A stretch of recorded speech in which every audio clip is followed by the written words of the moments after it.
down at the cross where my Savior died, down where from sin I died. There in my heart was the blood of mine.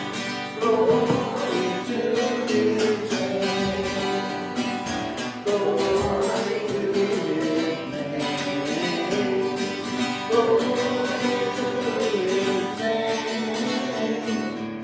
There in my heart was the blood of mine. Glory to His name. I am so wondrously saved from sin. Jesus, the sweet abide with me. There on the cross where He took me in. Glory to His name. Glory to His name. Glory to His name. There to my heart was the blood of life. Glory to His name.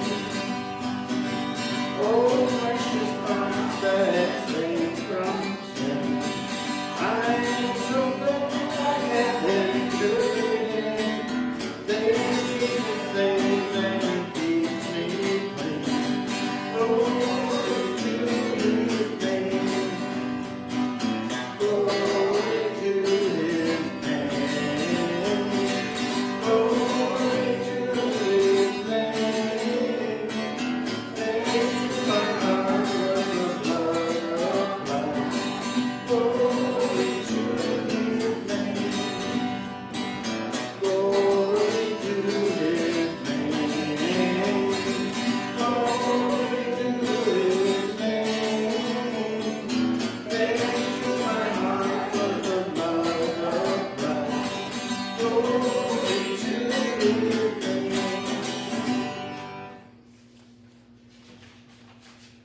Let's get it. I will serve Thee because I love Thee. You have given life to me. I was not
see Jesus. I see Jesus in His place. And my soul does burn within me. I see Jesus in this place. I see Jesus. I see Jesus. I see Jesus in this place. And my soul does burn within me. I see Jesus in this place. I see Jesus. I see Jesus. I see Jesus in this place. And my soul does burn within me. I see Jesus in this place.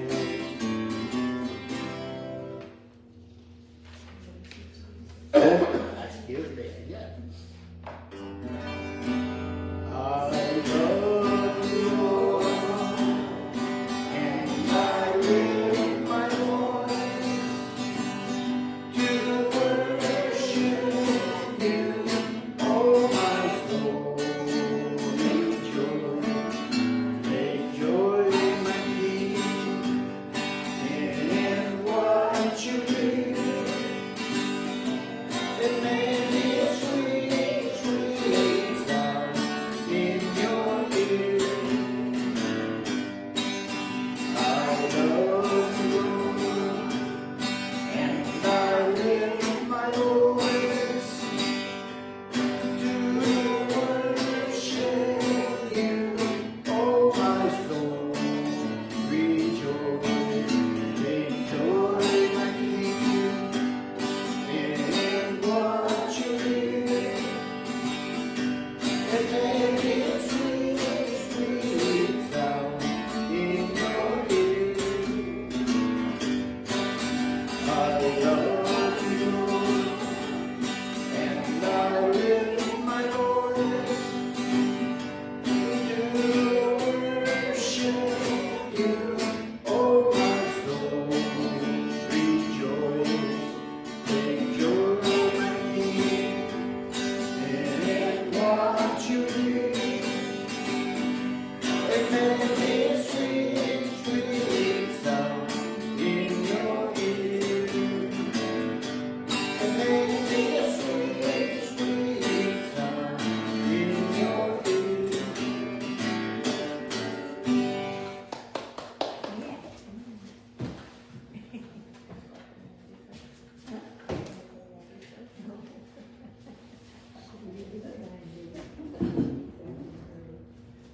Oh, you can't look to the right. Well, happy Wednesday. We're at Cornerstone Worship Center.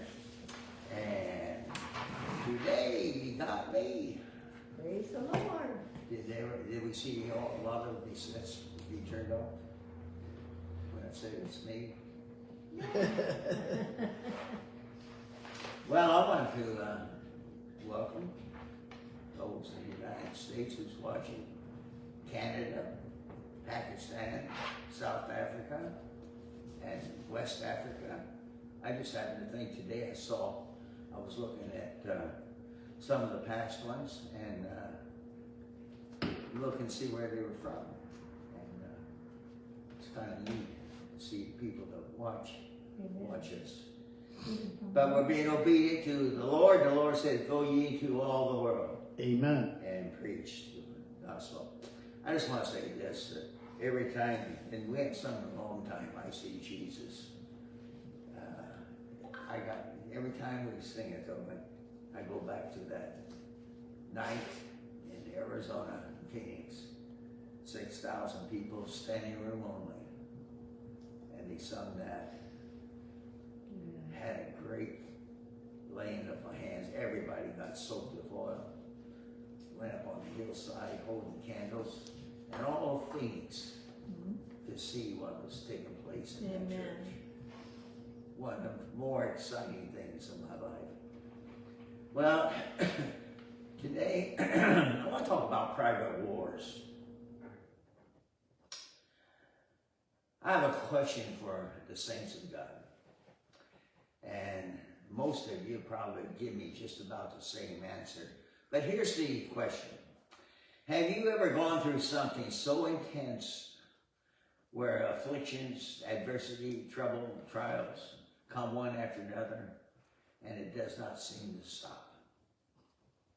And I think that all have seen this in their life somehow.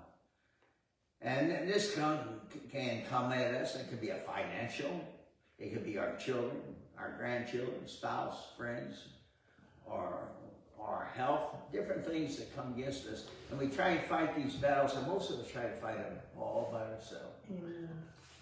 And not realizing that we have a bank called Jesus, who we can go and receive from him. Amen. This is when we need to remember those words that I learned a long time ago from an exceptionally wise man. And these are the words he told me. He said, put your situation into God's hands. Amen. Trust him and hold tight. God is not mad at you. Get fear out of your system. Cry it out. Put it in his hands. And he'll do the right things. Trust God to be your Father. Amen. And that may not be an exact quote, but through the years, through some of the things that I've gone through, this has come back to my mind. And as I've discovered, and so many of the others had too, that when we're really up against something, that's when the supernatural of God comes into our life. But I want to read from 1 Peter, the first chapter, in verse 5 and 6. And here's what it says. In this you greatly rejoice, though now a little while, if need be, you have been grieved by various trials, that the genuineness of your faith, being much more precious than the gold that perishes, through it is tested by fire, may be found to praise, honor, and glory at the revelation of Jesus Christ. So one thing for sure, those seasons can drag for a long time. When you're feeling like it'll never end, you ever been there? Especially when we're going through pain. It seems like the time just drags. As the struggle drags on, so does the resulting heaviness, which deepens into depression. And when we're facing depression due to day-to-day battle, we can feel it's too much to bear. King David, and that's who we're going to be looking at today for the answers. As he was worn out, he said this in Psalms 119, first part of verse 28. My soul melts with heaviness.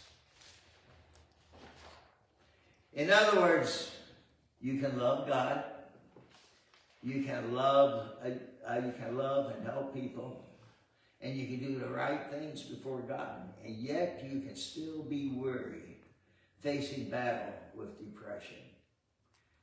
The other day I read a story about a godly man, a greatly admired man, righteous man, a charitable man who had served the Lord faithfully for many years. And this man was an intercessor and a famous worship leader. But then one day, he took and impregnated another man's wife. In his panic, this man made arrangements for a hitman to kill the husband. He would come crashing down as he waged this horrible private war. This man was stricken with a disease. His friends and family left him. His soul was flooded with grief. God chastened him, and he could not sleep. So this man said in Psalms 38:39, My burden is intolerable. My sin has caught up with me. My body is racked with pain. I have been overcome with shame for having reproached God's name. I have been a fool. I have been a hypocrite. My sins overwhelm me. All I do is groan. My God, why have you forsaken me? And of course, I'm talking about King David.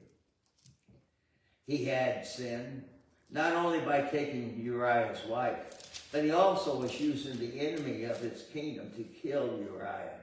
He was waging a private war with his lust. This war comes as a full front-on attack. And James also talked about this lust attack of overcoming God's people. We read in James 4:1, where does war and fights come from among you? Do they not come from your desires for pleasure that the war in your members? We have a concept that if we are a praying person and love the Lord, we cannot be tested. We will never be enticed to sin. But is that true? I saw a lot of no's out there. Well, I didn't see a whole lot because there's a whole lot of people here, but I saw a couple of them. Whether you are in a private war dealing with heaviness, financial difficulties, lust, addictions, whatever it may be, there's a way to have victory. And let's look at how David did. First, David cried out in agony. We read in Psalm 70, verse 1, make haste, O God, to deliver me. Make haste to help me, O Lord. In other words, hurry up, Lord, I need help. Like David, we can cry out to God, deliver me, Lord. Bring me out of this. I am weary of the battle. It does not mean that God will take us out of your battle right away. It may be that God's doing a deeper work in you, preparing us for something down the road where we'll need to have a greater understanding of war that is being waged against believers. That one little paragraph there means so much to me because of some of the battles I've had to go through. And as I look back over them, God was about ready to take me into something deeper. I'd like to think he could just say, hey, you're going to go through this, and pat you on the head and walk on. But we all know that wouldn't do much for us. But he takes us through that spot. It may be that God is strengthening us through the storm. The first step is always to call on him. The second, David determined to magnify the Lord in spite of everything he was going through. That reminds me, when I was coming back to Michigan after my wife died, and I was driving through a blizzard in Idaho, and I had that stupid dog sitting alongside of me, wanting all about every 10 minutes to get out and go potty, and then just get out there and sniff the snow. I almost left it in the snow, to be honest with you. But as we were going through this, I would find that I'd get so unhappy, so discouraged. And I found if I just talked to him.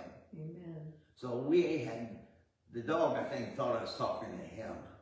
But I would just talk and talk to the Lord, and I would gain comfort. So we see in Psalms 70, verse 4, let all those who seek you rejoice and be glad in you. And let those who love your salvation say continually, let God be magnified. Regardless of where you are, magnify him. You see, David made the best choice. He decided whether he lives or dies, he would magnify God. Amen. As David did when he faced the giant on the battlefield, he rejoiced man's way. He rejected man's way, and instead he magnified the Lord as he slung a stone into the giant's forehead. Here's a cry I have made so many times when in a battle.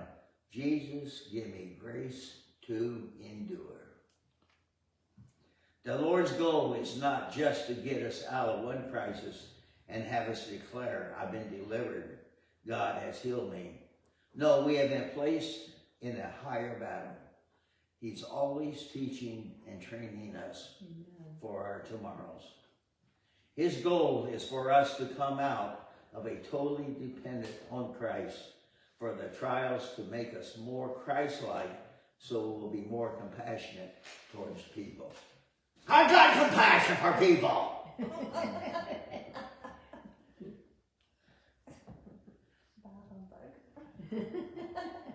Did you feel it? God is doing something greater in us so we can finally say, yes, God has delivered me. I am at peace and I trusted God. But I know there's another battle coming. It may get worse, but I will set my heart to trust God through whatever faces me. Amen. In good times and bad times, set your heart and our minds to trust God through whatever may come.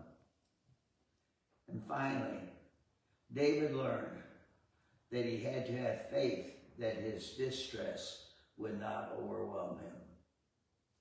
Not easy to do. Like David, we can have faith to declare, my problems will not take me down. By faith and by God's grace, I will not be overwhelmed. Have you ever spoke those words when you're going through a hard time? The devil wants to put fear into our hearts, so our faith will fail, that we will give up and quit. Can we today shout, no, Amen. We will not quit, regardless of where we are, because we have the Holy Spirit living in us, that God will quicken us by his Spirit. The Apostle Paul said that Satan sent a messenger to harass him and bombard him. Paul's response, we read in 2 Corinthians 12, verse 7 to 9. And I'm just going to paraphrase this. I prayed 3 times, and the Lord said, I will allow this. I will allow this because I have enough grace for you. I will give you abundant grace to cope with it. And I never thought of this, but I read the other day a little bit of a different slant on this. We all know that Paul had something in his life which he called a pain in his, was it ribs? The side, in his side. And this book that I was reading said this, I have often wondered if this messenger of Satan was the hounding of Paul's mind of the saints that he had cast into prison. Yeah.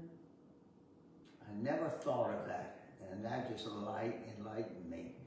And that caused me to think, what have I done in the past that sometimes gets hold of me and puts me in a position where I don't want to be? I know that I failed God so many times, but I also know that God, and I know there has been an assignment on my life for several years. I know that powers and principalities have been on assignment, and they have stayed with me night and day, so that in the middle of the night, I would be bombarded by lies. If you are going to serve God, and you're serious about it, you will have to deal with powers and principalities. Yes, I further know that I have the mind of Christ.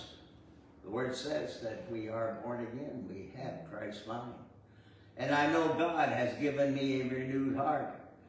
And I have total confidence in my walk with Jesus Christ as long as I keep him first. Still, when I walk the streets, when I walk to and